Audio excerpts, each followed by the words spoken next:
এসে আছে তারা মা কালী অটোমোবাইল ওয়ার্কশপ আছি, আমরা এখনও আছি। যে আপনারা যদি যোগাযোগ করতে চান তো আমাদের যে স্ক্রিনের নাম্বার আছে সেই নাম্বারে আমাদের সাথে যোগাযোগ করুন।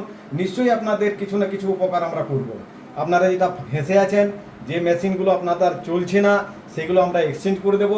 আমাদের কাছ থেকে এখান থেকে ভালো মেশিন আপনারা নিয়ে যে এই যে ভদ্রলোক যে আমাদের কাছ থেকে যেমন ইনি এসছেন, ইনি আজ 2 বছর ধরে মেশিন চালাচ্ছেন, কোনো প্রবলেম হয়নি।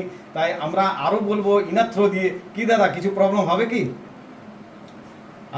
আশা করি আপনি কি বলতে মেশিন চান? কেমন মেশিন মাকাল মেশিন ভালো তো? হ্যাঁ, মেশিন ভালো, মানে কোনো প্রবলেম নেই। মা কালী অটোমোবাইলস তরফ থেকে যে আমাদের কাছ থেকে 2 বছর মেশিন চালাচ্ছেন, কোনো প্রবলেম হয়নি, তাই তো? এবং আজকে আরও এসছেন, নতুন করে আরেকটা মেশিন নিয়ে যাবেন, বাতাসে মেশিন, যেটা আমাদের ট্রেনিং হয়ে গেছে, একটু পরেই আপনি চাপাবেন, তাই তো? এবং নিয়ে যাচ্ছেন। ঠিক আছে দাদা, কামনা করি আরও উন্নত হোক, ব্যবসা আরও বাড়ুক। যে সেই জন্য আপনি 21 হোল যেটা বলছেন, আপনি চিন্তা ভাবনা করছেন যে না পরবর্তীকালে আমরা 21 হোলে নিয়ে যাব, তো সেটাই যেন আপনি নিয়ে যেতে পারেন। অবশ্যই। ওকে, থ্যাংক ইউ দাদা।